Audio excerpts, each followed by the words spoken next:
Assalamualaikum warahmatullahi wabarakatuh.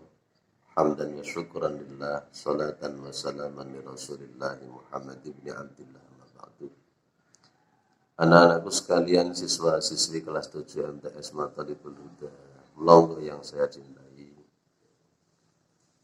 Mari kita awali belajar ini dengan membaca basmalah bersama-sama. Bismillahirrahmanirrahim.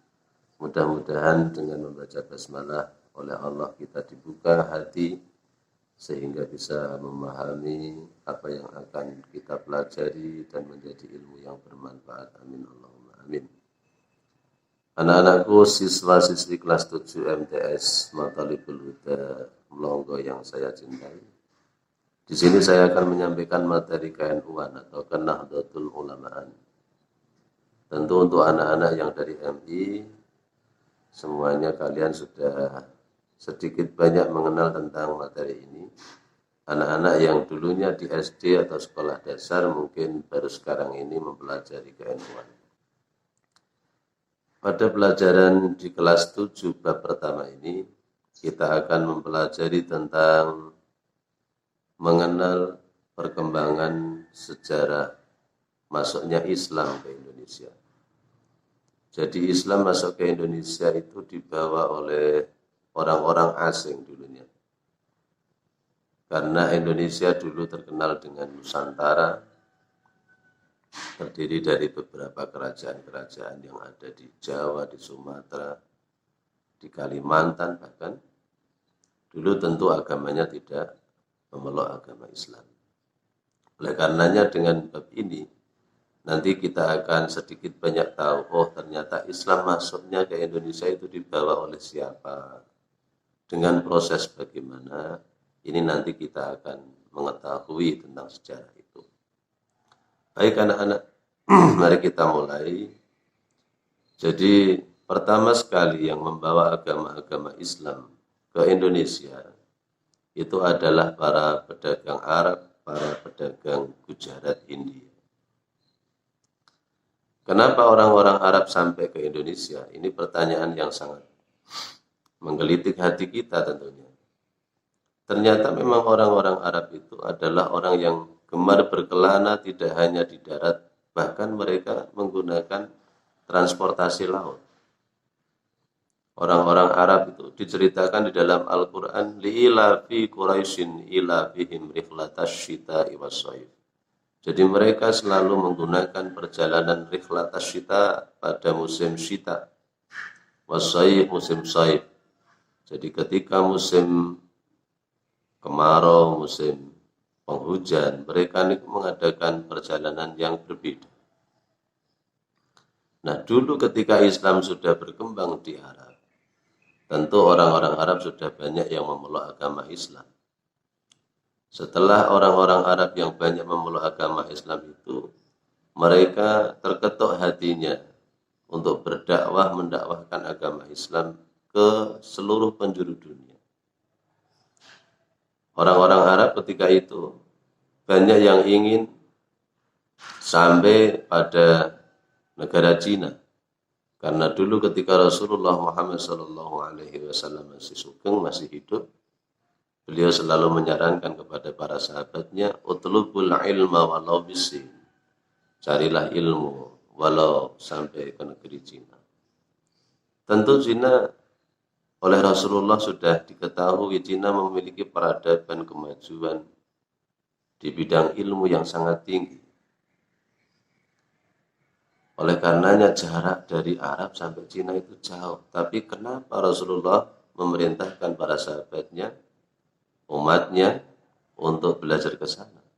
Tentu Rasulullah tahu di sana sudah banyak tentang keistimewaan di bidang apa saja.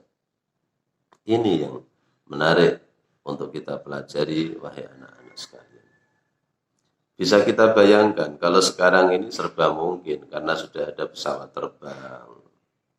Kita pergi dari Semarang sampai ke Jakarta hanya butuh waktu 45 menit. Jarak dari Jakarta menuju ke Arab Saudi hanya membutuhkan waktu 11 sampai 12 jam.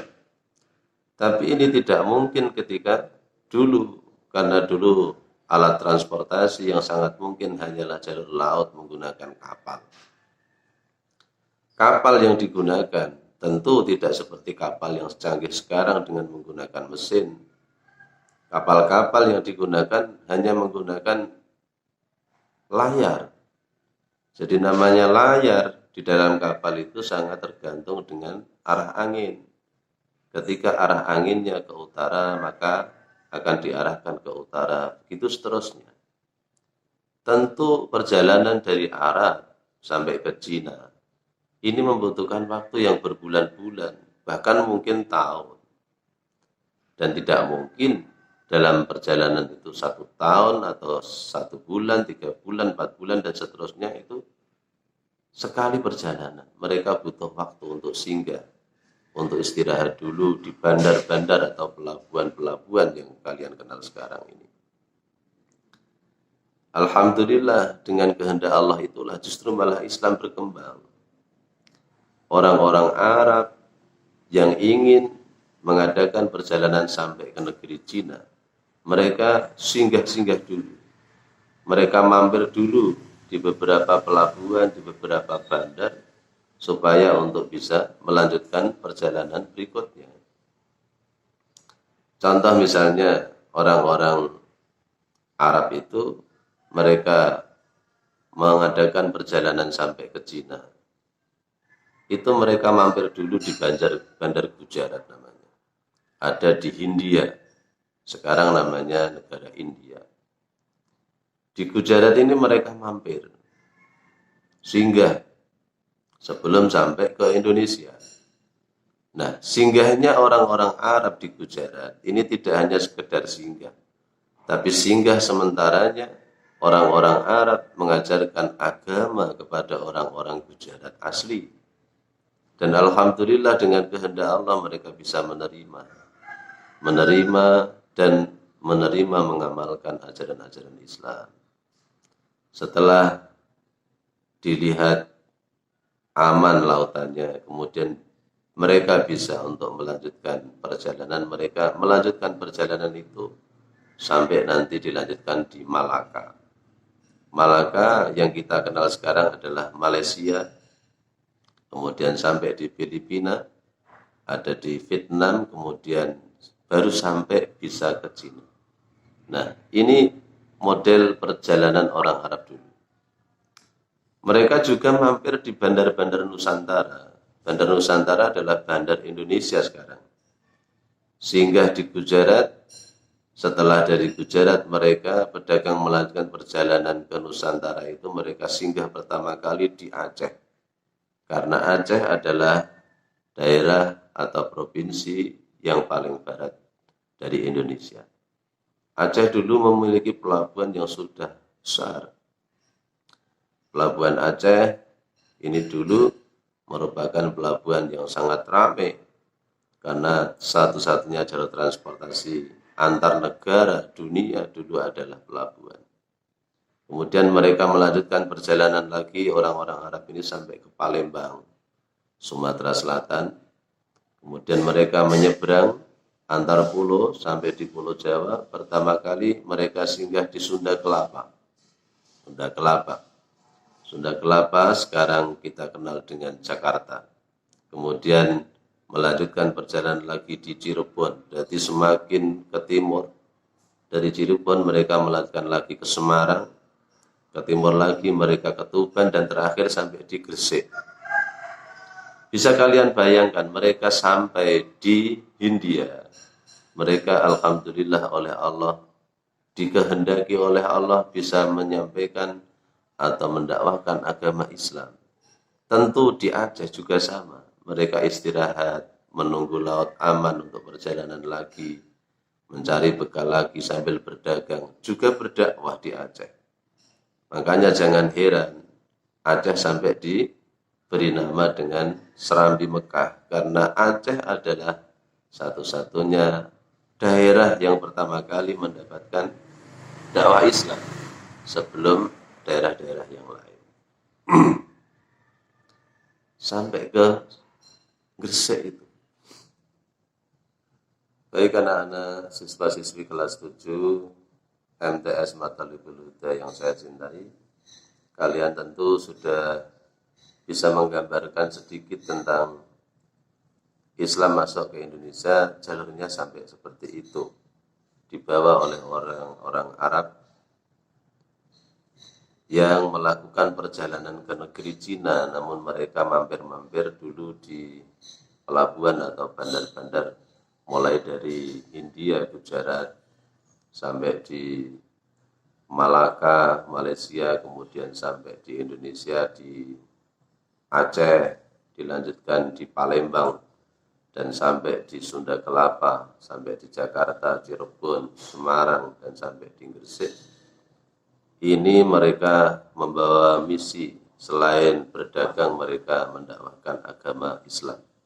Sampai akhirnya Islam bisa berkembang pesat di Indonesia dan bisa kita lihat. Dengan mata kepala kita sekarang di Indonesia ini hampir 80% memeluk agama Islam. Ini berkah perjuangan orang-orang Arab dulu menyebarkan agama Islam yang sudah diajarkan oleh leluhur mereka, Rasulullah Muhammad SAW. Sebelum saya akhiri, sebelum saya tutup materi KNU-an kelas 7 bab pertama ini, saya bertanya kepada kalian semua, nanti tolong dijawab dan dikirim ke link MTS. Seperti biasanya, sudah beberapa hari kalian sudah belajar daring dan sudah tahu caranya untuk mengirimkannya. Saya tanya beberapa soal saja kepada kalian supaya kalian bisa menjawab, tidak banyak-banyak. Satu, bagaimana sejarah perkembangan agama Islam di Indonesia? Yang kedua, siapa orang-orang yang mendakwahkan agama Islam di Indonesia? Yang terakhir, sebutkan bandar-bandar atau pelabuhan-pelabuhan yang disinggahi atau diampiri oleh para pedagang Arab mulai dari Samudra Hindia sampai di bandar atau pelabuhan Gresik. Kalian sebutkan satu-satu. 3 pertanyaan itu saja anak-anak. Mudah-mudahan oleh Allah kalian diberi pengetahuan bisa untuk memahami dan bisa menjawab soal-soal itu. Mudah-mudahan saya doakan lagi menjadi ilmu yang bermanfaat. Sekali lagi pesan saya di rumah, walaupun kalian belum bisa belajar di sekolah dengan baik, dengan tertib, tapi di rumah jaga akhlak, jangan banyak bermain, dolan kesana kemari. Di rumah, belajar di rumah dan membantu orang tua, jangan menyusahkan orang tua kalian. Kita tutup pelajaran ini dengan bacaan hamdalah bersama. Alhamdulillahirabbil alamin. Wallahul muwaffiq ila aqwamit thoriq. Wassalamualaikum warahmatullahi wabarakatuh.